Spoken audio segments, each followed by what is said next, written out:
Today in Wuthering Waves, we're talking about team building. The first thing you have to decide on is your DPS. At the time of posting, Wuthering Waves is a very new game and there aren't that many characters. Currently, we only have 17 units. Out of those 17 characters, we can classify 7 of them as main DPSs. And then out of those 7, I would only really consider 5 of them because the other 2 are 4 stars. I want to talk a bit about all 5 of those DPSs to help you decide which one you want to form the rest of your team around. Ling Yang here is typically regarded as the least strong of all the 5-star DPSs. His overall damage is only a little worse than the other 5 stars, but he can be pretty hard or downright annoying for some people to play. He does have a very interesting playstyle where he is essentially flying after doing his ultimate, so he definitely wouldn't be my first pick, but if you really like how he plays, then he's an option, of course. Starting with Encore, I'd say she's already a pretty good choice if you like how she plays. She's one of the only ranged characters, so if you're into that, that's a point for her. She is also a pretty versatile DPS, being able to be the focal point of the team like main DPSs usually are, and focusing on her ultimate state and the big buff she gives herself with that, or she can be in more of a quick swap team with another DPS. So I really do think Encore is a very interesting character, and if you like how she plays, she wouldn't be a bad DPS choice. Next up, we got Calcharo. Like most DPSs, he relies on his ultimate to, really shine. The interesting thing with Calcharo is if you choose to go with him, he's more of an investment for later, because the next exclusive hero, Yinlin, and Calcharo work very, very well together, or at least they did in the beta. I can't say for total certainty if Yinlin will be exactly the same as she was in the beta. So if you choose to go for Calcharo now and just save all your pulls until Yinlin comes around, that is a small risk you're taking because Yinlin could be different from beta. Personally, since I do plan to get Yinlin and I'm willing to take on that risk, I would probably choose Calcharo if I didn't already have him. And finally, we have specifically Havoc MC. The Spectra one, I wouldn't really classify as a pure DPS unlike Havoc. Main character is an interesting choice for several reasons. First of all, she's totally free.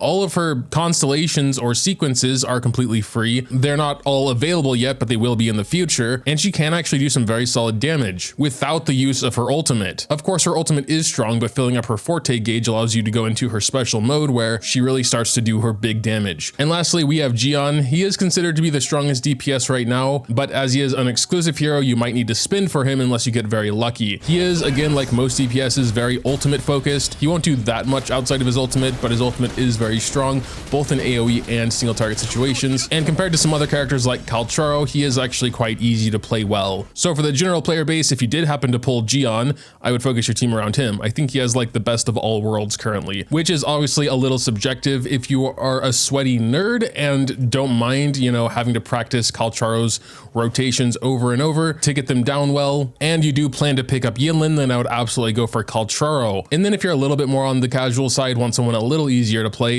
you can go Encore. They can all perform very well. It's mainly up to you to decide who looks the coolest, who you want to learn more, and if you want to main Havoc MC, that's totally valid as well. So hopefully by this point, you've chosen who your main DPS is going to be, the core of your team. The second unit in your team is typically going to be someone who buffs them or just synergizes well with them. We're going to go ahead and start with Ling Yang. Since Ling Yang does do the majority of his damage with basic attacks, Sanhua here, which we get for free anyway, is going to be one of his best teammates. As with her outro skill, the next character, Ling Yang in this case, that swaps in, will gain 38% basic attack damage deepen for 14 seconds. Sanhua can also be considered a sub DPS, dealing some damage of her own. Moving on to Encore, it is basically the same story. She is primarily a basic attack DPS, and Sanhua buffs basic attack by a lot like we just talked about. But with the quick swap stuff we talked about, you can actually use Havoc MC and her together because they both technically can have very short on-field time, focusing more on Encore's resonance skill and heavy attacks. So again, this really just comes down to how you want to play. If you want to do a hyper carry Encore, just buffing her and she's the centerpiece of the team, that's perfectly valid. If you want to do quick swap with just a bunch of stuff happening really fast, then Havoc MC is a good choice as well. When it comes to Calcharo, there unfortunately aren't any really good supports for him right now. Again, there will be Yinlin soonish, but if you do happen to have Jianshin, she would be like the next best because of her outro skill, boosting resonance liberation damage by a good amount, which is the primary source of his damage. She is a 5-star though, so not everyone will have her. Havoc MC, we're going to see a support we haven't seen yet. Donjin here, which also actually classifies as a main DPS herself. But as a support for Havoc MC, she does give 23% Havoc damage deepen on her outro skill. And then of course, Sanhua again is an option thanks to her outro skill, and Havoc MC doing most of their damage with basics. And then finally Jian, his best partner is a very easy one. We have Mortifi here. They work so perfectly together. Not only do we got that 38% heavy attack damage bonus, on the outro skill, which is what Jian does, but he's also very special in that he does coordinated attacks. Basically, every time Jian does an attack, Mortefi, while being off field, will come in to do an attack alongside him. And not only can these coordinated attacks happen every 0.35 seconds, meaning the faster you attack, the more coordinated attacks you have, but also if the character is doing heavy attacks, he will launch 2 of these attacks. Jian is not only a very fast attacker in ultimate mode, but all of his attacks are counted as heavy attacks. So yes, they were basically meant for each other. Mortefi in general is such a good 4-star, so I think he can be used with others outside of Jian, like maybe Kalcharo if you don't have Jianshin, although obviously it won't be nearly as good. Okay, so that's 2 unit spots filled. What about the third one? This one's very easy. We don't need to talk about much. Usually it's going to be one of the 2 real healers, Verena or Baiji. If you have Jianshin, she does provide shields and a bit of healing for the on-field character, but I wouldn't really classify her as a real healer. Depending on your skill level and what you're fighting, you can get away with her as your only defensive support though. You don't necessarily need to run a healer as third, but most choose to. Verena being a 5-star is of course the better choice, but if you don't have her,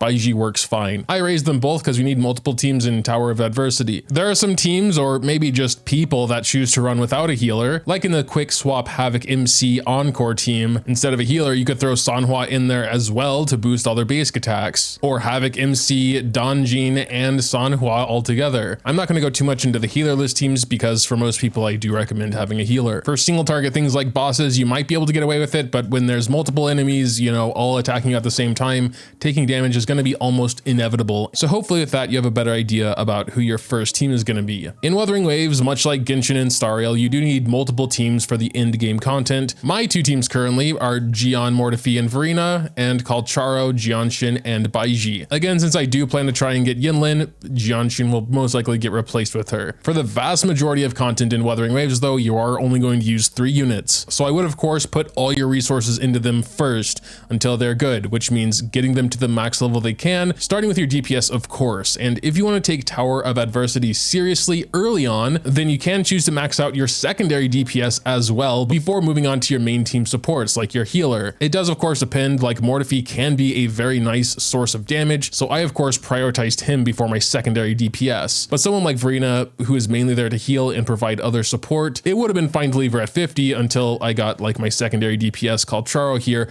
to 60. If I went into everything like appropriate echoes for every character that I mentioned, or best weapons for everyone, this video would be way too long. But outside of leveling them, their weapons, and their echoes, when it comes to Forte or talent priority, you really just kind of have to understand your character. Like in Jian's case here, he is a heavy attack DPS, so obviously basic attack, which encompasses heavy attack, would be most important. But just because he doesn't usually do any resonance liberation damage doesn't mean it's not important to raise, since it does increase the damage of his heavy attacks. As a very, very general rule of thumb, for main DPSs, everything's going to be important. For supports and healers, usually their basic skill and intro skills aren't that important, but you really just have to check them and understand them and see if it's going to help them do what they do. The main purpose of this video is just to give you an idea about what your first team is going to be, and with the help of the free 5-star selector, there is going to be at least one team you can use. Just to wrap this up, I do want to show some quick example teams. First of all, my main team, Jian, Mortefi, Verena. I do think this is one of the strongest teams in the game. Like we talked about, you can swap Verena out for Baiji or even Jianshin. Next team, Kalcharo, Jianshin, and Verena, or Baiji, or eventually Yinlin. I might actually swap out the healer for Yinlin and try and get away with Jianshin shields. We'll see though. This next team can have a lot of variations. We got Havoc MC, Sanhua, and Verena. Havoc MC can just be swapped out with Encore, still be a good team. I don't have her, so you're just gonna have to use your imagination. You can also replace Sanhua with Encore. In that case, I would also replace Verena with Jianshin if you have her.